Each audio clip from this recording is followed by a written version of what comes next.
aproveitando que a Denise está aqui na bancada, o assunto agora é economia. Com a reforma trabalhista em vigor, o primeiro mês da nova lei, o Brasil fechou 12.292 vagas de emprego formal em novembro. Os dados são do CAGED, o Cadastro Geral de Empregados e Desempregados do Ministério do Trabalho. O saldo negativo de novembro interrompeu uma sequência de 7 meses seguidos de números positivos. Para o ministro do Trabalho, Ronaldo Nogueira, o saldo negativo no mês passado é pequeno e não significa a interrupção na recuperação da economia. Ô Denise, você concorda com a justificativa do ministro? E esse saldo negativo agora em novembro pode ser considerado normal ou de fato tem aí alguma coisa com a reforma trabalhista? Olha, pode ter alguma relação com a reforma trabalhista, não no sentido só de demissões, mas eu acho que muitos empresários podem ter dado uma parada para observar exatamente como que iam ser as condições, porque há muita dúvida ainda.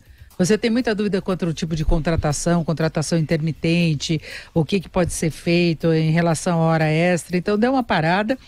Tem toda aquela discussão em relação às universidades, que anunciaram demissões aí de milhares de professores. Isso daí foi relacionado à reforma, porque há possibilidade depois de contratação em outras condições e possivelmente com salário menor, porque você vai ter um rodízio, não pelo mesmo lugar, porque não pode acontecer isso, mas pode ir para um outro estabelecimento. Agora, sazonalmente, o final do ano é ruim mesmo.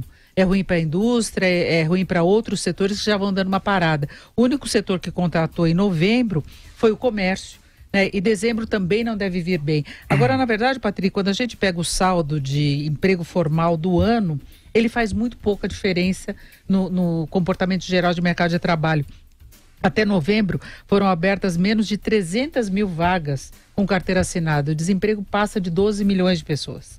Ele caiu, não é? Mas caiu muito pela geração de emprego informal, sem carteira assinada, muita gente trabalhando por conta própria porque não conseguiu um espaço no mercado de trabalho. Eu acho que o que vai garantir mesmo recuperação de mercado de trabalho é a economia crescer mais, independentemente do que mudou com a reforma trabalhista ou não. Lá atrás, uns 3, 4 anos atrás, a gente chegou a uma situação de quase pleno emprego, com leis ruins do ponto de vista dos empresários, mas a economia estava crescendo, você tinha demanda, faltou engenheiro, faltava mão de obra para a construção. Então, o que determina é o crescimento. E por isso se espera em 2018 um desempenho melhor, porque a previsão é de crescimento. Agora, tem 2 dados que estão diretamente relacionados à reforma trabalhista. Primeiro, houve 805 desligamentos por acordo.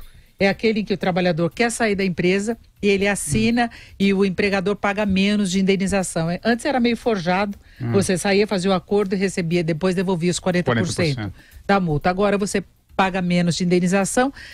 É uma coisa meio difícil imaginar por que o patrão vai concordar com isso, mas é porque, em muitos casos, se ele não concorda, o trabalhador faz corpo mole para ser demitido. Então, aí acaba concordando. E a outra coisa foi que houve a contratação pelo comércio de 3.120 pessoas já sem hora fixa, aquele trabalho intermitente. Então, isso já é efeito da reforma trabalhista. Eu acho que a gente vai ter que observar a aplicação da reforma e observar também algumas cláusulas dela que, a meu ver, podem se mostrar abusivas. A gente apoiou a reforma aqui e era óbvio que a CLT precisava ser modernizada.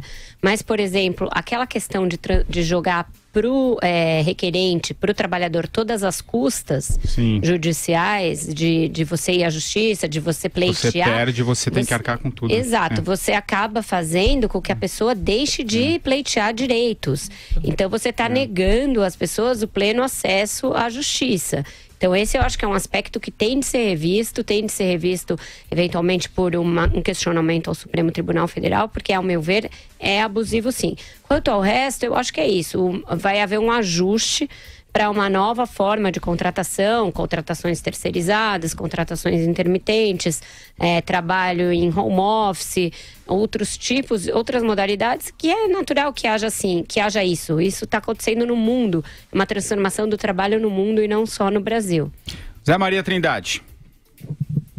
Olha, essa reforma trabalhista foi vendida aí como uma possibilidade de aumentar a contratação e o presidente Michel Temer mostra dados que sim, houve um aumento de contratação. Mas o próprio governo diz que é o óbvio, né? De que além de melhorar a economia, e o presidente Michel Temer fez um quadro lá de uma comparação extensa mais de 36 pontos, inflação, juros e tal, tudo está melhor do que a Dilma, segundo o próprio governo. Mas todos sabem que o que pesa mesmo é o bem-estar das pessoas, né? E esse bem-estar tem um impacto muito forte com relação ao emprego, ao trabalho, não só ao emprego, mas à qualidade do emprego e à massa salarial. Então, se a economia vai bem e você não tem emprego, está excluído da economia, não adianta. Essa história do emprego, ela é um impacto muito importante nesse bem-estar social. Então, quando sai um número negativo assim, o governo lamenta e muito, porque perde essa força popular cada vez mais.